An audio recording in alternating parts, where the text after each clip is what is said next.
Hi, it's Lorelei here. Welcome back to my channel with up-to-date news and resourceful information on mental health. If you are new to my channel and you find the videos helpful, don't forget to hit the like button down below. Today I have an exciting presentation on some different ideas to help cope with depression. Tips and tricks for better mental health. Keep moving. When you have depression or anxiety, exercise often seems like the last thing you want to do. But once you get motivated, exercise can make a big difference. The links between depression, anxiety, and exercise aren't entirely clear, but working out and other forms of physical activity can definitely ease symptoms of depression or anxiety and make you feel better. Exercise may also help keep depression and anxiety from coming back once you're feeling better. How does exercise help depression and anxiety? It releases feel-good endorphins and it takes your mind off of your worries. Regular exercise has many psychological and emotional benefits too. It can help you gain confidence, get more social interaction, or cope in a healthy way. Surround yourself with positive influences. Negative self-talk, the tendency to interpret things in the world in a pessimistic way and have a self-limiting inner voice, can create significant stress in your life and exacerbate the stressful situations you already face. So developing more positive self-talk is an important way to reduce stress. You can help yourself maintain a positive frame of mind by surrounding yourself with positive energy in your life. To transform your self-talk and your mood from negative to positive, it's important to surround yourself with positive energy, feelings, and people.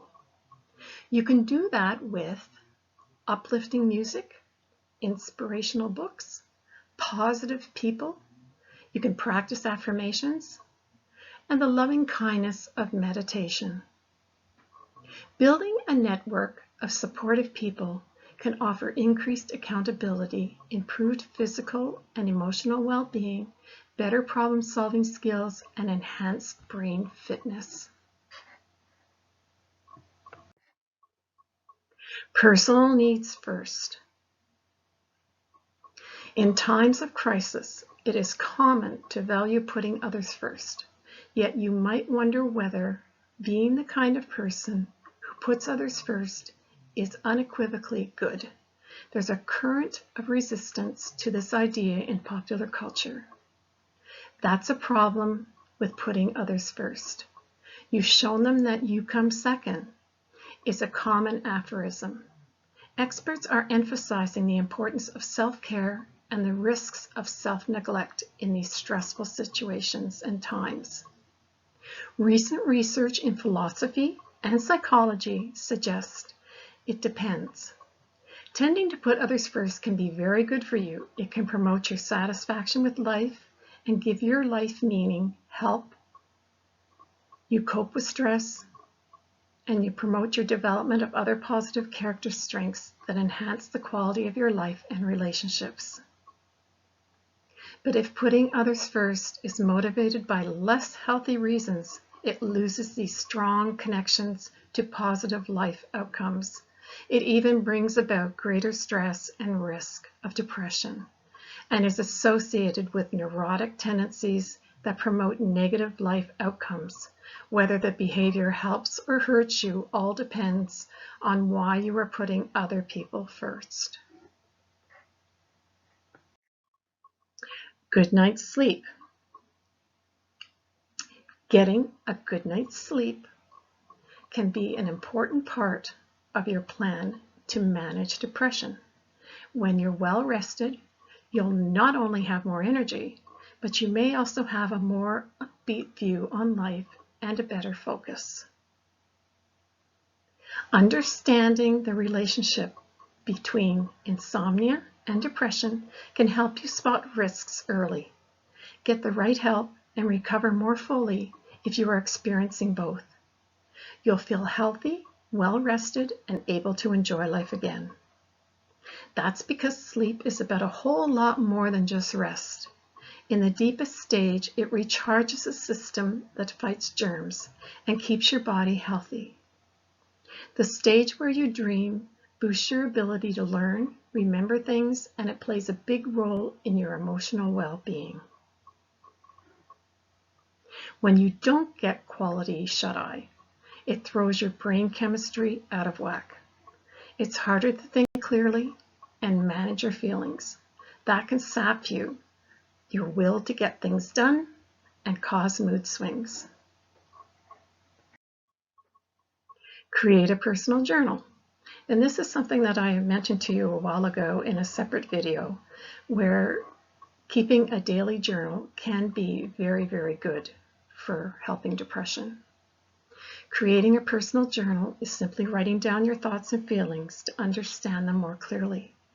Keeping a journal can be a great idea if you struggle with stress, depression, or anxiety. It can help you gain control of your emotions and improve your mental health. Expressing yourself in a journal can bring your thoughts and feelings to the surface. Many people are surprised by what they write, says Denver psychotherapist Cynthia McKay. You may discover you're worried about something you didn't know was upsetting you until you wrote it down.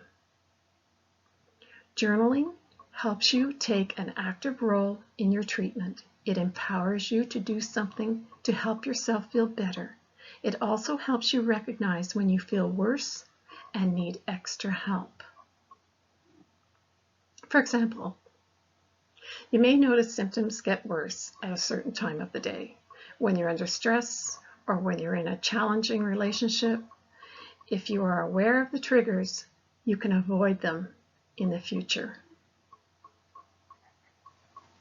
Look for a time and a place when it's quiet and you're relaxed. It may be easier to write in bed before you go to sleep. This way you will have fewer distractions and can look back on your whole day. Eliminating bad habits. Normal, everyday habits can seem impossible at times for those experiencing depression. But fortunately, there are a few ways you can turn your bad habits into good ones and get back on track. Personal hygiene is key for maintaining optimal health. But if you're having a depressive episode and are feeling down, getting yourself in the shower or tub is often the last thing you feel like doing. If basic hygiene is a challenge for you, try the following. Use mouthwash, sugar-free chewing gum, or tea tree oil toothpicks to maintain your oral hygiene. Run an Epsom salt bath if you have the extra time, or use baby wipes or gently scented towelettes if you're unable to shower. Know that it's okay to miss a shave once in a while too. Ask a loved one to help you wash your hair, get dressed, and even assist you with laundry. Remember that you are not alone on the journey toward feeling better about yourself and your mental health.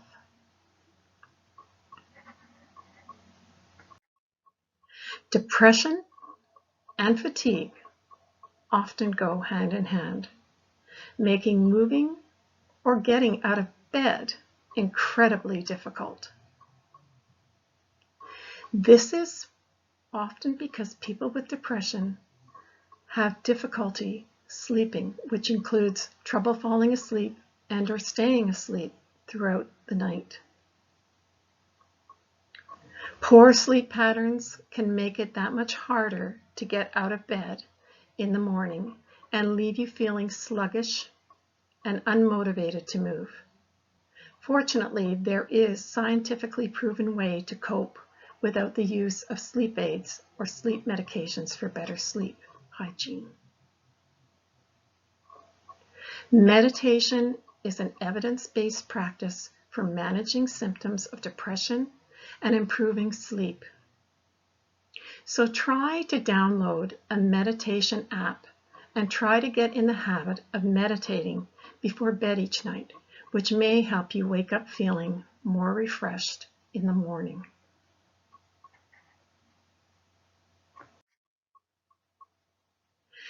Taking care of yourself while you're feeling depressed is often hard enough on its own.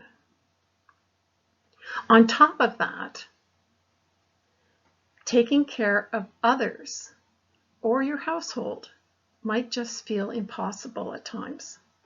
People with depression may leave their daily chores unattended by letting laundry pile or leaving dirty dishes to sit in the sink for days. Start small and tackle one responsibility at a time. If there are other people in your household, why not enlist them to help you and try to make a bonding activity out of it? The bigger the job, the more daunting the task. However, small tasks that can be done quickly can really add up and help you maintain a clean home. Rinse and put the dishes in the dishwasher right away, rather than let the dishes stack up. Get in the habit of sorting your mail and organizing what you need to keep. It's much better than throwing a pile on the kitchen table. Spray down your shower when you're done to prevent mold and mildew buildup and make deep cleaning a whole lot easier. Give yourself a task to accomplish that feels manageable each day. Over the course of a week, it adds up to a cleaner home. For instance, you might clean the bathroom on Sunday, then toss in a load of laundry on Monday. If depression is affecting your daily life and causing you to neglect your personal hygiene, household duties, and professional responsibilities as well, don't despair. It's possible to create your own personalized plan to make positive changes in your life. Remember that there's no one-size-fits-all when it comes to managing difficult tasks with depression. It's important to have patience with yourself and not compare your progress to what other people are doing. Make changes you know you can handle and don't try to change too many things all at once. Start with the little things and notice how you feel when you do something positive, however small or significant, to take care of your well-being. Try these tips to manage difficult tasks as you get started on your journey. Find a new hobby. It's not always easy to find free time from day to day, yet precious hours where you're disengaged from your usual obligations can offer an opportunity to indulge in activities you genuinely enjoy. Having a hobby is more than just doing something fun. It's about dedicating time and energy to something that brings you joy and ignites your passions. There are many reasons to get a hobby, and for lots of people, the health benefits top the list. Here are 5 compelling reasons why hobbies are good for your mental health. Hobbies offer an unparalleled level of engagement. They reduce stress. Hobbies can improve feelings of anxiety or depression. Hobbies can help you rediscover your interests and strengths. You can benefit from the power of participation. Pace yourself and focus on yourself. On many levels, pacing skills are integral to trusting yourself to take good care of yourself. Have you ever considered that there must be another alternative in life to the choice between going in slow motion or being a speedy blur? Micromanaging or macromanaging? Actually, they're all destructive traps. Here are 7 pacing skills for everyone. Find the proper speed or pace for doing each activity. Some people or activities operate better going slower, some faster. Break down larger long-term goals into smaller short-term goals to accomplish over several hours, days, weeks, or even months. Know when not to do the activity and either delegate, hire someone, or go without it. Take breaks, recesses, and timeouts, especially when engaged in a high-risk, actively taxing or strenuous activity. Check in with yourself on physical, emotional, and mental levels, as often as warranted by the nature of the activity, and follow through by making needed adjustments. Set a recent, realistic, and workable standard to compare yourself to. Make sure to compare you and only with you, and then only within the last year. I hope you found this presentation on tips and tricks for better mental health useful and informative. If there is a particular video or presentation that I've posted before or news item, please feel free to do so on my channel. Also, if you know of anyone who is going through a difficult time and is in need of help or support, I am here for them. Until next time, take care of yourself, and we'll talk soon.